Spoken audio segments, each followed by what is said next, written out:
Hi all, Fuzzy Barbarian back once again with another test of another hyped up loot farming method. This one is a daily heroic mission that periodically rotates in and out of the daily heroic vanguard missions in the director. It's called Nothing Left to Say, and basically the loot farming run revolves around not completing the mission but running into the start of the mission and smoking the Fanatic, who is a boss right near the start, after which you quit out and start the mission all over again. So yeah, never finishing the mission, just killing the Fanatic. There are a lot of videos on YouTube right now hyping the hell out of this mission. I wanted to do a video on it yesterday, but it wasn't in the daily heroic rotation. It is today, so here we are. Just like my previous tests, I've limited myself to 1 straight hour of farming this solo. I emptied my weapons and armor before I started, so at the end you'd be able to see the weapons and armor that dropped over the course of the hour pretty easily. I also took stock of my inventory to make sure I'd have a pretty precise list of what I got out of the run, and I also popped a fire team medallion for what that's worth. You can see in the video footage how I'm doing the run. I think I'm doing the run pretty cleanly and efficiently for a solo. But you don't need me to bang on about how I'm doing that. You can see that right there. Instead, let's get straight to the results. Okay, so after an hour I netted 15,650 glimmer, although I should point out that includes 5,000 glimmer from as a reward from completing 2 of the spider's bounties. Because this mission takes place on the Tangled Shore, you can run his bounties and get a little bit more there. If you go bounty less, well, then I'd say expect probably 11,000 glimmer or thereabouts. I also got legendary shards, 60 legendary shards. That was after breaking down the gear that dropped, and 70 weapon parts from breaking down that gear. The gear itself, the reason I got so many shards is because this does drop quite a few legendary pieces of gear. I got 10 legendary weapons and 10 legendary armor pieces over the course of the hour, which is more than any other loot farm I've tested. Also out of that gear I received 5 mod components when I broke down the weapons and armor, and that included 1 boss spec mod, 2 super mods and 2 recovery mods. I think this is the only loot farming method I've seen so far that absolutely guarantees you a handful of mods by the end of it, especially the super and recovery mods, because they drop on armor that is relative to the Fanatic. Apart from that, I didn't get any additional resources or anything like that, unless you count 1 glacial whisper shader that I received after I dismantled one of the weapons that dropped.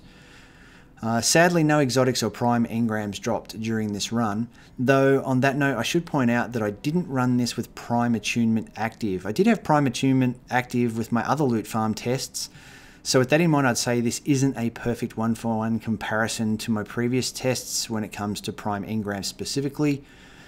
Probably should bear that in mind, though I'm still posting this video because I'm not too concerned about that fact, as I'd reasonably expect at least 1 prime engram had the prime attunement been active. And I think that's all I would have gotten if it had been active, and honestly I don't think there'd be any more than 1 prime engram doing this run, which would make it pretty much the same as farming any other boss method, so yeah. Okay, so all that said, what's the verdict on this? Is it worth doing this loot farming run or not? Well, I'd say if you're really struggling for legendary shards, then yeah, maybe this is a good farming spot to go. Maybe you could say the same for mods. You won't get that many mods, but probably more mods than you would get in an hour just by playing any other area. Although with that said, there is a better way to get mods than, if you're specifically chasing mods, there's a better way than this. Just buy them from the gunsmith, wait for the day when he's selling the one you specifically want, and then buy a ton of them. He'll sell a mod for 10 mod components, which you can get easily by buying the Braytech scout rifle from your collection and breaking it down, which always guarantees a mod component. But I guess if and when that gets patched, or if you haven't done the Nascent Dawn quest, which you must have done in order to have the Braytech scout rifle in your collection, then farming the Fanatic in this mission might be the best way for you to get mods. Although we are mainly talking super and recovery mods, so the gunsmith remains the best way if you're after specific mods, though you've got to watch him every day to wait and find when the one you want is in rotation. So aside from shards and specific super and recovery mods, I really don't see any other reason you'd want to farm the Fanatic in this mission, which makes this not much of a farming spot in my opinion, all factors considered. The legendaries that do drop, even though you get, I received 10 weapons and 10 armor pieces, which is more than any other area, 90% of the time they are the exact same roll, so you can't reasonably expect weapons and armor to drop here. If you're chasing god rolls, you won't get that, and you won't get any other resources or anything else here either.